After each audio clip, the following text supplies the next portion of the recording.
अनुच्छेद 370 निरस्त होने के आज 4 साल पूरे। जम्मू व आसपास के इलाकों में बढ़ाई गई सुरक्षा। जम्मू से रवाना नहीं किया अमरनाथ यात्रा का जत्था।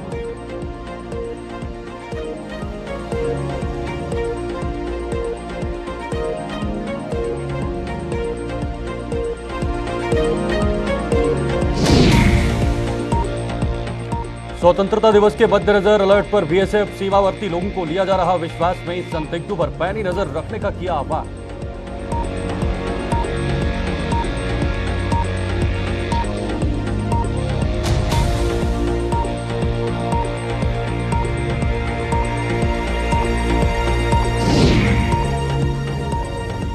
झाबा जिले में फिर बरामद हुआ मोर्टार शेल। नट के पुरानी गली इलाके में फैली सनसनी। पुलिस, सेना और बम निरोधक दस्ता मौके पर।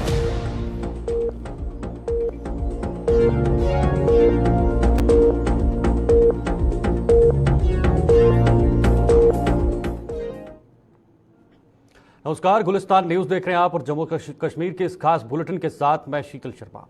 जम्मू कश्मीर से अनुच्छेद 370 के निरस्त किए जाने के बाद आज 4 साल पूरे होने पर जम्मू में सुरक्षा व्यवस्था बढ़ा दी गई है। जम्मू प्रशासन ने आज एहतियातन जम्मू से अमरनाथ यात्रा का जत्था भी कश्मीर घाटी की ओर रवाना नहीं किया है। अमरनाथ यात्रा पर जाने वाले श्रद्धालुओं को भगवती नगर आधार शिविर में ठहराया गया है और आज यात्रा रद्द होने के बावजूद भी उनके उत्साह में कोई कमी नहीं देखी गई है। तो आज सबसे पहले आपको बताते हैं, जम्मू कश्मीर से जो 370 हटाया गया है उसके 4 साल पूरे हो गए हैं और 5 अगस्त 2019 आज ही का दिन था जब 370 को और 35A को जम्मू कश्मीर से हटा दिया गया था। उसके बाद अब कहीं ना कहीं आज चौथी बरसी जो है वो देखने को मिल रही है। लेकिन कुल मिलाकर देखा जाए तो यहाँ पर विपक्ष जो है वो इस धारा हटने के खिलाफ है और फिलहाल ये मामला पूरी तरह से सुप्रीम कोर्ट में है। लेकिन दूसरी तरफ अगर बात की जाए तो जो आज अमरनाथ यात्रा चल रही है उसमें भी जम्मू से रोक लगा दी गई है, यानी जम्मू से आज श्रीनगर की ओर यात्रा को रवाना नहीं किया गया है, क्योंकि आज का दिन जो है वो महत्वपूर्ण है जम्मू कश्मीर के इतिहास के लिए। इसलिए सुरक्षा को मद्देनजर रखते हुए आज यात्रा के जत्थे को यहाँ से रवाना नहीं किया गया है और अमरनाथ यात्रा पर जो जाने वाले श्रद्धालु हैं उनको भगवती नगर आधार शिविर में ही ठहराया गया है कड़ी सुरक्षा के बीच, और आसपास के स्थानों पर भी सुरक्षा व्यवस्था जो है वो बढ़ा दी गई है। अधिक जानकारी के लिए हमारे साथ इस वक्त शिल्पा जुड़ गई हैं। शिल्पा, आज जो है यात्रा को नहीं यहां से रवाना किया गया है, जत्थे को रवाना नहीं किया गया है, क्या मात्र आज के ही दिन जत्था रुका रहेगा या कुछ आगे भी इस तरह की कोई ऐसी खबरें हैं?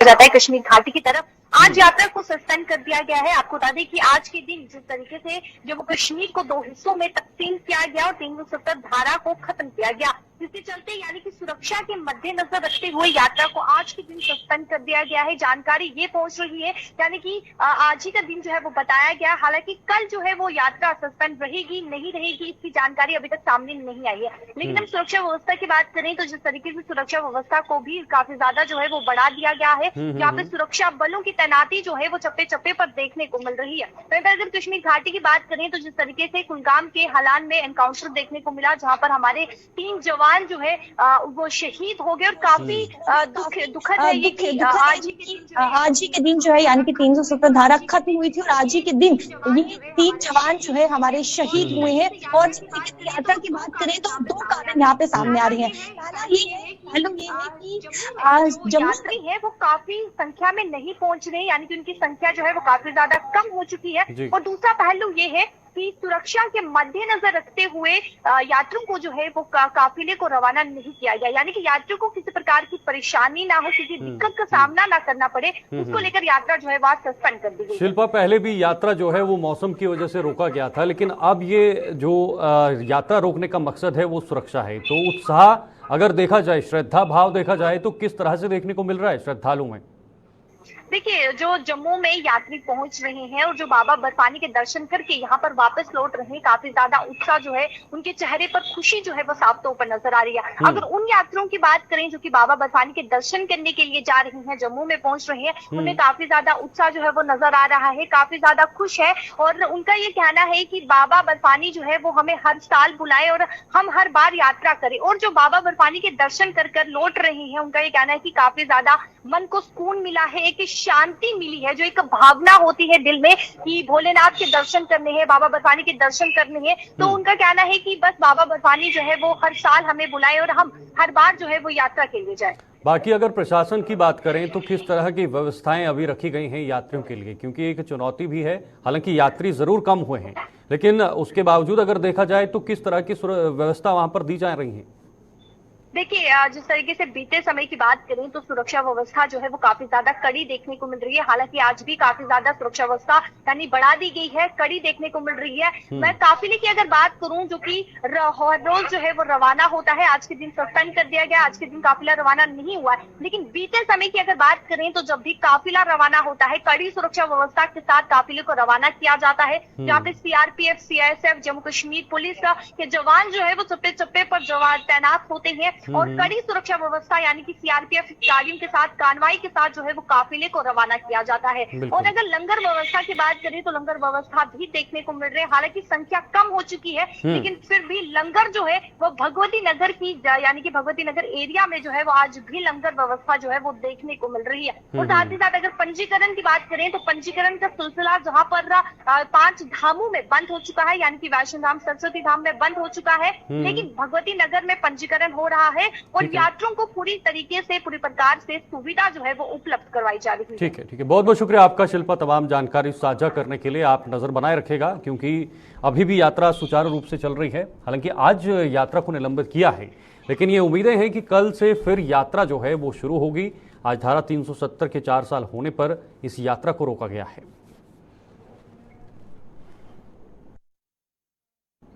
स्वतंत्रता दिवस के मद्देनजर जम्मू सूबे में आईबी के अलावा एलओसी के साथ सटे इलाकों में भी 7 बदमाश जो है वो कहीं न कहीं समय में पठानकोट हाईवे पर तरनाह पुल के क्षतिग्रस्त होने के कारण यातायात को बॉर्डर रोड से जारी किया है। तो आपको बता दें, स्वतंत्रता दिवस के मद्देनजर जम्मू सूबे में आईबी के अलावा एलओसी के साथ सटे इलाकों में भी सुरक्षा व्यवस्था चाक चौबंद कर दी गई है। वहीं मौजूदा समय में जम्मू पठानकोट हाईवे पर तरनाह पुल के क्षतिग्रस्त होने के कारण यातायात को बॉर्डर रोड से जारी किया है, जिसके चलते बीएसएफ ने सीमावर्ती इलाकों के लोगों को विश्वास में लेना शुरू कर दिया है। वहीं बीएसएफ के अधिकारियों ने लोगों के साथ बैठक कर उनसे स्वतंत्रता दिवस के मद्देनजर चौकन्ना रहने की अपील की है। अधिकारियों ने लोगों से संदिग्धों की जानकारी तुरंत पुलिस या फिर बीएसएफ को देने का आह्वान किया ताकि देश के राष्ट्रीय पर्व की खुशियों में कोई खलल न डाल सके। तो आपको बता दें, एक बड़ा कदम यहां पर बीएसएफ की तरफ से उठाया गया है और आईबी के अलावा एलओसी के साथ जो सटे हुए इलाके हैं, जो सुरक्षा व्यवस्था है, उसको चाक चौबंद कर दिया है। मौजूदा समय में जम्मू पठानकोट हाईवे पर जो तरनाह पुल है उसका क्षतिग्रस्त होने के बाद यातायात को बॉर्डर रोड से जो है वो जारी किया है और इसके साथ साथ बीएसएफ ने सीमावर्ती इलाकों के लोगों को विश्वास में लेना शुरू किया है। फिलहाल पूरी जानकारी लेंगे, हमारे साथ इस पर रंजीव जुड़ चुके हैं। रंजीव, क्या पूरी जानकारी है और किस तरह से स्वतंत्रता दिवस के मौके पर जो है वो बीएसएफ एक बार फिर से कहीं ना कहीं अलर्ट हो गई है? बिल्कुल शीतल, मैं बताऊं कि ये जो बॉर्डर सिक्योरिटी फोर्स है अंतर्राष्ट्रीय सीमा पर, जो हीरानगर सेक्टर है और जहाँ सांबा सेक्टर है, इसके साथ लगती जो जितनी भी सीमाएं हैं उस पर बीएसएफ ने एक बार फिर अलर्ट हो गई है, क्योंकि स्वतंत्रता दिवस जो है वो बिल्कुल नजदीक आते आते आज जो बीएसएफ की 161 बटालियन के सीईओ सुरेंद्र कुमार ने एक बैठक जो है वो ग्रामीणों के साथ ली है। बॉर्डर के लोग जो हैं, सीमा के से सटे जो गांव हैं, उन लोगों के साथ एक बैठक लोंडी की पोस्ट, जो बीएसएफ की पोस्ट है, वहां पर एक बैठक हुई है जिसका आयोजन किया गया, जिसमें खास तौर पर यही मुद्दा था कि आने वाले स्वतंत्रता दिवस पर बीएसएफ तो अलर्ट है ही, इसके साथ ही जो सीमा पर रहने वाले लोग हैं शीतल, उनको भी अब जागरूक करना और उनको भी अलर्ट रहने के लिए हिदायतें जारी की गई, कि कई प्रकार की हिदायतें जारी की। सुरेंद्र कुमार ने इस दौरान ग्रामीणों को बताया कि अब जो तरनाह नाले का पुल धंसा है उसके कारण ट्रैफिक जो जितना भी है वो बॉर्डर इलाके से, बॉर्डर रोड से डाइवर्ट हो चुका है। हो सकता है जाने अनजाने में कोई ऐसा व्यक्ति जो बॉर्डर की तरफ आ जाए और उसका भी ध्यान रखना है। अगर कोई संदिग्ध व्यक्ति इस इलाके से गुजरता है तो उसको भी यहाँ पर उसकी भी पहचान करनी है और उसका तुरंत अगर आपको कोई संदिग्ध व्यक्ति इस इलाके में घूमता हुआ दिखाई देता है तो इसकी सूचना तुरंत स्थानीय पुलिस, जहां बीएसएफ को, जो इलाके में तैनात बीएसएफ है उसको दें, क्योंकि देश की सुरक्षा का मामला है। स्वतंत्रता दिवस पर कई देश के दुश्मन जो लोग हैं वो सक्रिय हो जाते हैं या हमारी सिक्योरिटी पर खतरा पैदा कर देते हैं। देश की आंतरिक सुरक्षा को मजबूत करने के लिए लोगों के साथ साथ ये जो सीमा पर रहने वाले लोग हैं इनका बहुत अहम रोल होता है, सुरेंद्र कुमार ने बताया। इसी दौरान जो स्थानीय सीमांत लोग थे उन्होंने ये भी कहा कि उनके जो स्थानीय मुद्दे थे बीएसएफ को लेकर, जहाँ बॉर्डर के लोगों को लेकर, क्योंकि जो बॉर्डर बीएसएफ द्वारा जो उनकी भूमि का जो अधिग्रहण किया गया है उसके मुआवजे हैं, कईयों का किराया है, कईयों के भूमि हस्तांतरण के पैसे जितने भी हैं उसके बारे में भी मुद्दों पे भी चर्चा हुई। लेकिन खास तौर पर जो हुई है, बीएसएफ ने स्थानीय जो सीमांत लोग हैं उनसे सीमा पर रहने वाले लोगों से सहयोग मांगा है, क्योंकि सुरक्षा देश की पहले है, क्योंकि आजकल ड्रोन के जरिए भी काफी बीएसएफ के सामने एक बहुत बड़ी चुनौती भी रहेगी इन दिनों तक। बिल्कुल, बीएसएफ के जो कमांडर हैं उन्होंने कहा कि चुनौती जो है अभी बरकरार है, क्योंकि जब से अमरनाथ यात्रा शुरू हुई है उसका रूट भी बॉर्डर इलाके से डाइवर्ट हुआ है। कहीं जो देश के दुश्मन अनासर हैं वो इसका फायदा ना उठा लें, तो इसलिए इस चीज का ध्यान रखते हुए यहाँ पर अलर्ट रहना हर एक नागरिक की जिम्मेवारी है और बीएसएफ लोगों के साथ है, क्योंकि देश की सुरक्षा जो है वो सर्वोपरि है। बिल्कुल, बहुत बहुत शुक्रिया आपका रंजीव, ये तमाम जानकारी साझा करने के लिए, हमारे दर्शकों को अपडेट करने के लिए। तो आपको बताना ज़रूरी है कि आगे स्वतंत्रता दिवस मनाया जाएगा और उसके मद्देनज़र जम्मू सूबे में आईबी हो या फिर उसके अलावा एलओसी हो, उसके साथ सटे जो इलाके हैं उनकी सुरक्षा व्यवस्था चाक चौबंद कर दी है और वहाँ पर बीएसएफ पूरी तरह से अलर्ट हो गई है।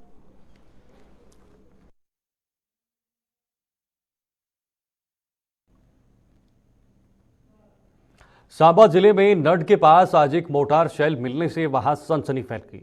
यह मोटार शेल पुरानी गली इलाके में नाले से बरामद हुआ और लोगों ने इसकी जानकारी तुरंत पुलिस और सेना को दी है। बम निरोधक दस्ते के साथ सेना और पुलिस मौके पर पहुंच चुकी है और इस शेल को नाकारा बनाने की कोशिशें की जा रही हैं। आपको बता दें, पिछले कुछ दिनों में सांबा में कई जगहों पर मोटार शेल बरामद हो चुके हैं, जिससे लोगों में खौफ देखा जा रहा है। जो आपको तस्वीरें दिखा रहे हैं वो सांबा की है। सांबा जिले में जो नड के पास एक इलाका है वहां पर मोटार शेल मिला है, जिससे पूरे इलाके में सनसनी फैल गई है। इस पर पूरी जानकारी लेंगे। हमारे साथ अपडेट के लिए हैं हमारे संवाददाता ऋषि, सांबा से जुड़ गए हैं। ऋषि, जरा बताइए पूरी जानकारी, आखिर ये मोटार शेल कहाँ मिला है और अभी तक क्या सिचुएशन है वहां पर? देखिए, बिल्कुल आपको बताते चले कि इससे पहले जब कोई भी बम शेल मिलने की कोई खबर सामने आई तो वो खबर जो वो अंतर्राष्ट्रीय सीमा के इलाकों से सामने आई है। लेकिन इस बार ये खबर सामने आ रही है सांबा जिला के पहाड़ी इलाके नड की बात करें तो नड के पुरानी कली इलाके में बताया जा रहा है कि कुछ देर पहले ये जो लाइव मोटार शेल है ये दरिया के बीच में से मिला है। हालांकि हो सकता है कि इस तरह से पानी का आजकल तेज बहाव काफी ज्यादा देखने को मिल रहा है, ये किसी इलाके से बहकर यहाँ तक पहुंचा हो। और उसके बाद जब बताया जा रहा है कि सुबह कुछ लोग जो वो रेत भरने के लिए दरिया में पहुंचे थे ट्रैक्टर लेने के लिए, तो वो जो जिस औजार का इस्तेमाल कर रहे थे उनको शक हुआ कि शायद कुछ नीचे चीज दबी हुई है। और जब उन्होंने ध्यान से देखा तो एक लाइव मोटार शेल जो वो मिलता है। उसके बाद फौरन वहां पर लोग जो इकट्ठा हो गए, अफरा तफरी का माहौल बना। उसके बाद पुलिस को इन्फॉर्म किया गया, पुलिस टीम मौके पर पहुंची और इस पूरे लाइव मोटार शेल को अपनी कस्टडी में लिया और उसके बाद बीडीएस की टीम को इन्फॉर्म किया गया और बताया जा रहा है कि बीडीएस की टीम मौके पर पहुंच गई है और इसे अब कुछ ही देर में यहाँ से डिफ्यूज कर दिया जाएगा एक अलग इलाके में जाकर, ताकि किसी को किसी तरह का कोई नुकसान ना हो, क्योंकि धमाका काफी ज्यादा होता है और इसे अब एक सेफ साइड पर जाकर जो वो डिफ्यूज किया जाएगा। लेकिन कहीं ना कहीं अब सवाल ये है कि आखिर ये यहाँ पर आया कैसे? बिल्कुल, ये तो हम कह रहे हैं कि पानी के तेज बहाव से आया, लेकिन किस इलाके से आया, कैसे यहाँ तक पहुंचा, ये जांच का विषय है। पुलिस ने मामला दर्ज कर लिया है, आगे इन्वेस्टिगेशन शुरू कर दी है। क्या कुछ उसमें चीजें सामने है कि इसको लेकर तो अभी इंतजार करना होगा, लेकिन पुलिस ने मामले का संज्ञान लेते हुए फौरन बीडीएस की टीम को इन्फॉर्म किया और बीडीएस की टीम मौके पर है और इसे डिफ्यूज करने की प्रक्रिया को जो वो अभी किया जा रहा है, फाइनल रूप से दिया जा रहा है। बिल्कुल, अक्सर ऋषि चाहे वो सांबा की बात करें, पूंछ राजौरी की बात करें, तो कुछ न कुछ संदिग्ध या इस तरह की चीजें जो है वो लगातार मिलती आ रही हैं। तो क्या समझा जा सकता है और किस तरह से पुलिस को जो है इस पर कार्य करना चाहिए? देखिए बिल्कुल मैं आपको बता दूं, जब इस तरह के मामले सामने आते हैं एक पैनिक जरूर क्रिएट होता है, एक अफरा तफरी का माहौल जरूर बनता है। लेकिन अंतर्राष्ट्रीय सीमा के इलाकों को अगर कंपेयर किया जाए इस तरह के इलाकों से, दूर दराज के पहाड़ी इलाकों से, तो कोई तालमेल खाता नहीं है। मान लीजिए कि अंतर्राष्ट्रीय सीमा पर आप ये कह सकते हैं कि इससे पहले कोई ऐसा मामला सामने आया हो तो वो रक्षा को लेकर सामने आता है, क्योंकि आपको पता होगा कि पाकिस्तान जो हमारा पड़ोसी मुल्क है वो लगातार कायराना हरकतों को अंजाम देता है। लेकिन यहाँ पर किस तरह से यहाँ पर ये बॉम्ब शेल यहाँ पर मिला है, पहाड़ी इलाके ऊपर काफी ज्यादा, कहां से ये बहकर आया इसको लेकर कोई भी अभी पता नहीं है। लेकिन एक पैनिक जरूर क्रिएट हुआ है, उस पैनिक को जो है वो कंट्रोल कर लिया गया है, जिस तरह से तमाम एजेंसी जो मौके पर पहुंच गई है और इसे डिफ्यूज करने की प्रक्रिया को शुरू कर दिया गया। ठीक है, बहुत बहुत शुक्रिया आपका ऋषि, तमाम जानकारी के लिए और दर्शकों को अपडेट करने के लिए। तो आपको बता दें ये लाइव मोर्टार शेल जो है ये सांबा में देखा गया है और इस शेल के मिलने के बाद पूरे इलाके में सनसनी फैल गई है। हालांकि जो अपडेट आ रही है उसमें बताया जा रहा है कि ये पानी के बहाव में आया है, लेकिन सवाल यह भी है कि आखिर ये लाइव मोर्टार शेल जो है ये कहां से पहुंचकर जो है वो सांबा पहुंचा हुआ है।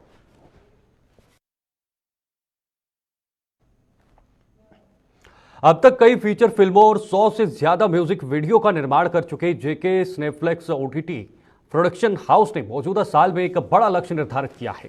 यह प्रोडक्शन हाउस इस साल 20 से ज्यादा फीचर फिल्मों का निर्माण करने जा रहा है, जिसके लिए इसे नई प्रतिभाओं की तलाश है। ऐसी प्रतिभाओं के लिए प्रोडक्शन हाउस द्वारा 12 और 13 अगस्त को ऑडिशन रखे गए हैं। त्रिकुटा नगर में मार्बल मार्केट में स्थित सत्यम रिजॉर्ट के नजदीक जेके मीडिया मुख्यालय में लिए जाएंगे। मॉडल, आर्टिस्ट और कंटेंट क्रिएटर आदि इस ऑडिशन में भाग लेकर अपनी किस्मत आजमा सकते हैं। यह ऑडिशन 12 और 13 अगस्त को दोपहर 12 बजे से शाम 7 बजे तक लिए जाएंगे। इच्छुक लोग अधिक जानकारी के लिए मोबाइल नंबर पर जो है वो संपर्क कर सकते हैं।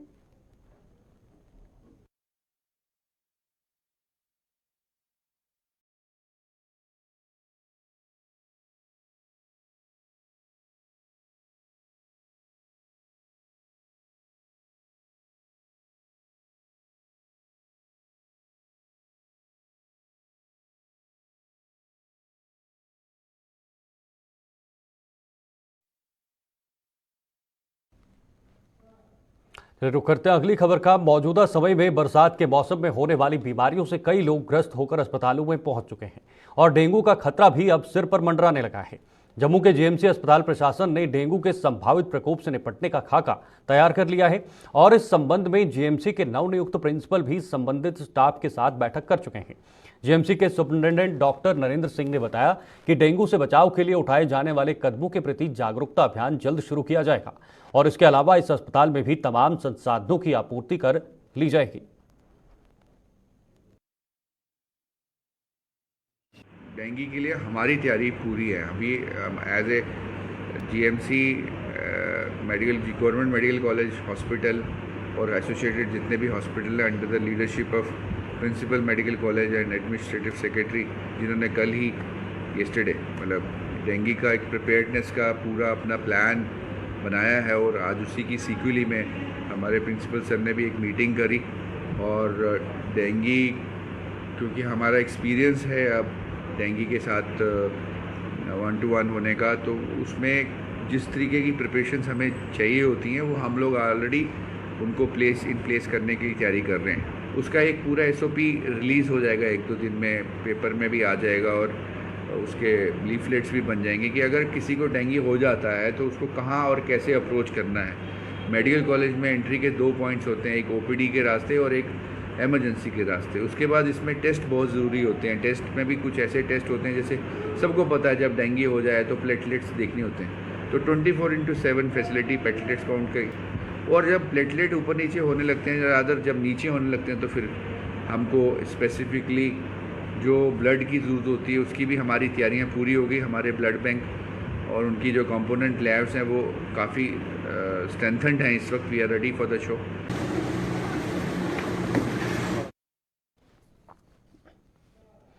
इधर जम्मू पठानकोट हाईवे पर कठुआ जिले के कालीबाड़ी इलाके में आज पेश आए सड़क हादसे में 9 लोग घायल हो गए हैं।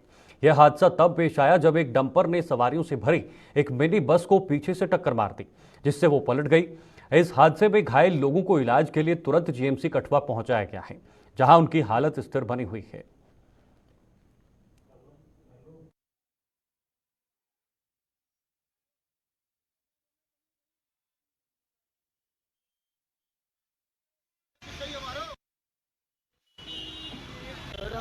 वहाँ से आए, वहाँ पर सवारी इंडिकेटर दिया था, है ना। इधर को टर्न कर रहे थे, पीछे से उसने टक्कर मार दी टैंकर वाले ने। हाँ, गाड़ी किधर आके पलट गई। कितनी सवारी थी गाड़ी में? सवारी में कोई 18 से 19 सवारी थी। सब सुरक्षित है अभी? हाँ, अभी लगी है, किसी को लगी है, मतलब थोड़ी थोड़ी को लगी है।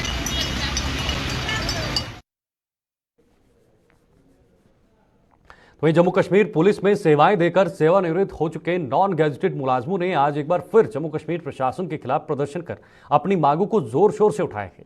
इन लोगों का कहना है कि मौजूदा समय में देश भर में 7वां वेतन आयोग लागू है, लेकिन इसे विडंबना ही कहा जाएगा। उनकी वेतन विसंगतियां अभी तक दूर नहीं हो पाई हैं। उन्होंने आरोप लगाया कि पिछले कई सालों से वो अपनी मांगों को लेकर प्रदर्शन कर रहे हैं, लेकिन अभी तक उनकी कोई सुनवाई नहीं हो पा रही है।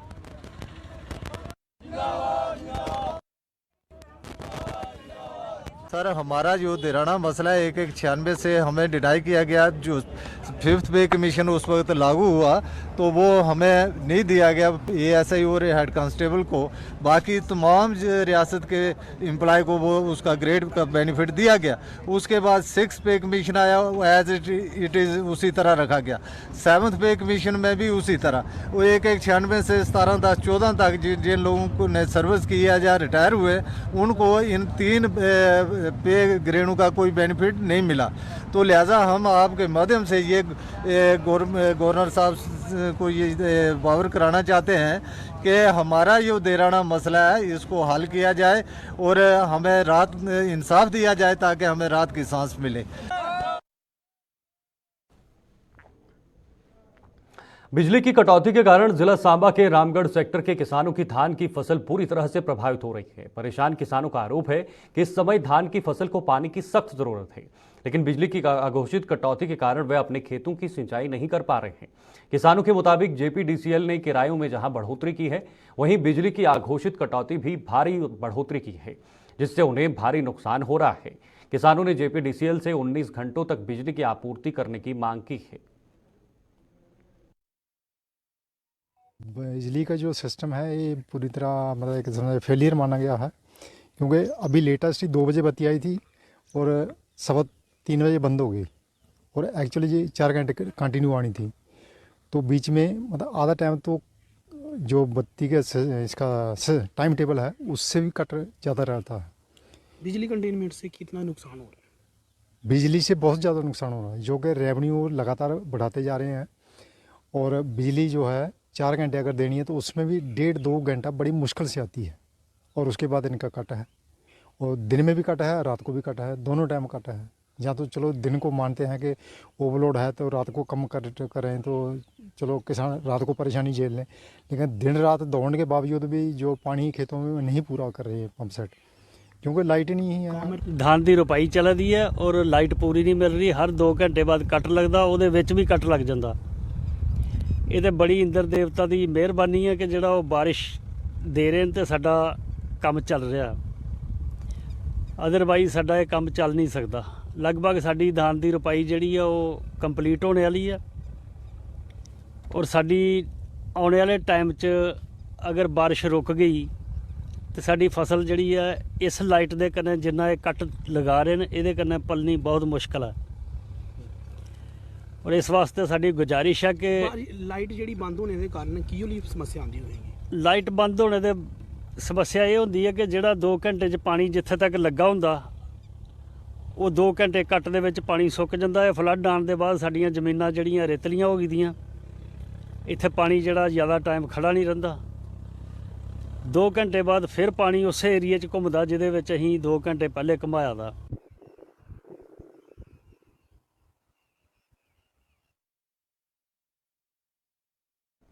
इस खास बुलेटिन में फिलहाल के लिए इतना ही। दीजिए इजाजत, नमस्कार।